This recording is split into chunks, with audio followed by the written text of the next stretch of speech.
Hello everybody, Cub Fan here with another video. What I want to do for you tonight is kind of a collection update video. And as a true baseball card junkie, I have several projects going all at once. And now I am taking a break from my 64 Giants because I only have 2 cards left, and I'm not giving up. I'm still watching the Willie Mays. I'm still watching the Bill Scouron, but I'm just really taking my time with it because I just don't want to pay. I have a number set in my head, so I'm just watching it and watch several auctions, and I'm taking my time with it. But a little side project I'm going to give you an update video on is key rookies from the 1970s.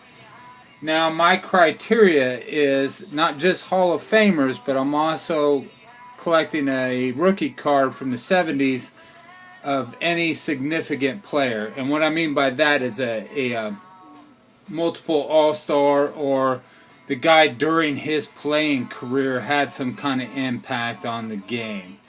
I am missing quite a few of the key cards, but I thought I would just share where I'm at, and gives me an excuse to make a video and talk and share my collection with you guys. So we're going to start right off with the 1970 Topps, and the only ones I have from 70 Topps is the Bill Buckner and the Vita Blue.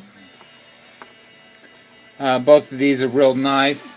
Everybody knows Bill Buckner, of course, and then Vita Blue was a big part of the multiple championships with the A's in the 70s. But also very notable is the Gene Tennis, and I believe he had a big role to play in the 72 or 73 World Series. But that's from 1970 Topps. And I am missing the Thurman Munson. I am always on the lookout for a good, decent copy of that. And this is also a video. If I'm missing any of them, guys, let me know. But if it's one of the cards I tell you that I'm missing, don't tell me I'm missing it, because I already know. But if you see a key card that I'm missing, let me know. And then from 71, we have Ted Simmons and Dave Concepcion. Both great players, both in the Hall, very good. In my opinion, both those guys were borderline Hall of Famers. Dave Concepcion was a 9-time All-Star. Ted Simmons, an 8-time All-Star. But they both played their position very well. And Dave Concepcion was a big part of the Big Red Machine in the 70s. But there's those two are. And then keeping on with the 71 Black Beauties, we got the Bly-Levin and the Steve Garvey. And I don't believe I'm missing the Dusty Baker and the Don Baylor from the 71 set. It's a dual rookie card, and kind of missing the Al Roboski, only just because it's a Midwestern thing. But I don't know if I'll ever own the Dusty Baker or the Don Baylor, just because it's a short print, and I can't see paying short print numbers for a card that's really, I mean, it's a cool card, but not really all that great. Alright, now let's go right on to 72, and the Fisk is the only rookie card I have from 72. I am missing the Ron Say from 72. A lot of people get confused that because he is on the 73 with Mike Schmidt, but his true rookie card is in the 72 set. And I'm really not for sure who else I'm missing from 72, but there's the Fisk, and I am missing the Say. Now from 73, I am missing the Schmidt. I'm not afraid to say that. But there's the Goose Gossage, and not really a key rookie card, the Rick Big Daddy Ruschel. But he is a big part of the Cubs PC, and so he was a big part of that. And then also the Buddy Bell. I know I'm missing a few more. The Schmidt is a big one that I'm missing from 73. But that's what I got for 73. Moving on to 74.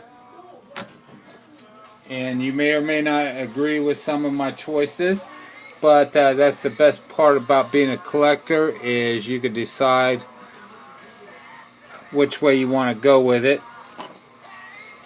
And we'll start with the Dan Dreesen. Very underrated player. Once again, big part of the Big Red Machine in the 70s. Just a very underappreciated and undervalued player. And then Bill Madlock. I think he won 3 batting titles. Just a hell of a ball player. Just didn't ever get much love. And now keeping with 74, we got the Dave Parker, Hall of Famer in my book. Ran into some drug problems in the 80s, but who didn't in the 80s? And then, of course, Hall of Famer Dave Winfield. Beautiful card of the Winfield. Always liked that card. Had that one for a while, and just cool. I mean, Dave Winfield, can't argue that.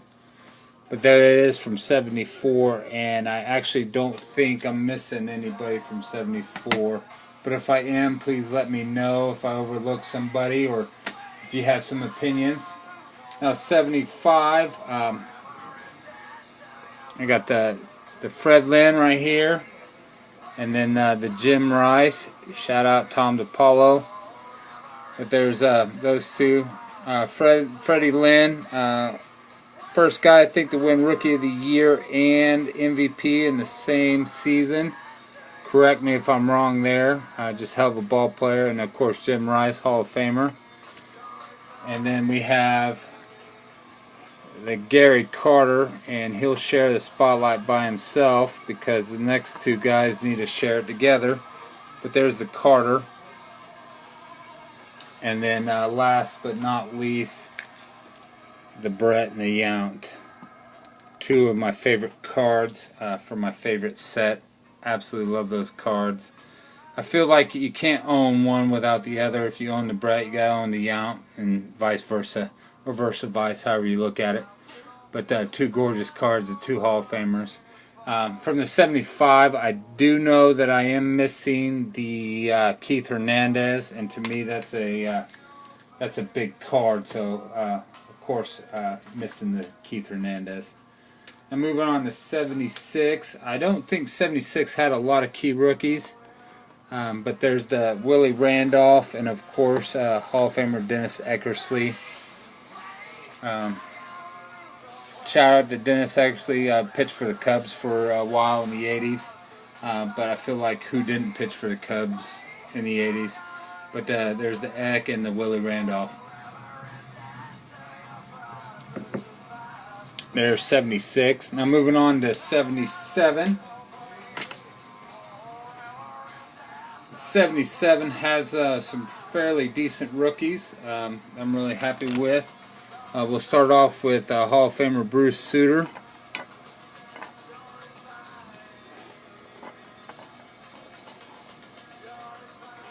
And the Jack Clark.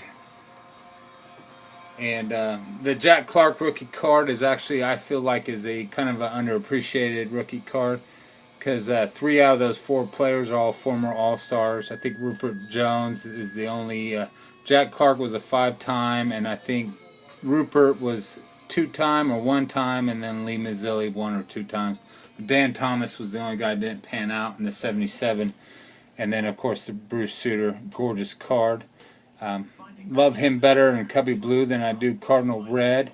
Of course, I love that when he did play for the Cardinals, that Sandberg took him deep twice in the same game. And that game later became known as the Sandberg game, and that's kind of what gave him his notoriety. So thanks, Bruce, for that. But there's those two from 77, and I got 2 more, of course. Can't have the 77 key rookies without the Murph and the Hawk. There's those 2 are gorgeous cards. I love them to death. I wish there was. I hate the multiplayer teams cards when there's nobody decent on them. I really like them when there's a couple players on there. Murph also has a 78 rookie card, which I do not have. But I do need to pick up because it's got the Lance Parrish, but I jump ahead because I'm not at 78 yet. But now I am. So there's those two from 77. And now on to 78. We'll start with the Sweet Lou and the Jack Morris. Sweet Lou, not a Hall of Famer, Hall of very good. But with him, I believe if you have Trammell in, you got to have Lou Whitaker in. It's just one of those things. And then, of course, Jack Morris just got in on the Veterans Committee last year. So there those two are. And then you can't be complete with the 78 without the Murray and the Trammell Mauler. And this is now a dual Hall of Fame rookie card with Trammell and Mauler. But I really like it because of the Mauler. Alan Trammell, he was a great player, but I just don't think he's completely Hall worthy. Just one of those things. But, you know, who am I? And then, of course, you got Eddie motherfucking Murray. Classic, iconic card. Iconically off-centered, too. I have seen a couple videos of guys have pulled the 78 Murray out and beautifully centered. But as you can see, mine's not. But I'm okay with it. And then last but not least, 79. I don't know who else is in 79. But you got to have the Ozzy. And I should do a little bit more research, but I know I'm missing a few key rookie cards out there, the Schmidt and the Say, to name a few. But there's the Ozzie Smith, and I've actually owned several copies of this, and this is my best centered copy, and I had to pay a little bit more for that just because of the centering. And yeah, there's that. So there's the Ozzy. Well, there it is. There's Cub fans' key rookies of the 70s, what I have so far. Let me know in the comments below of what you think, and who did I miss, and who do I need to pick up. So thanks for watching, guys.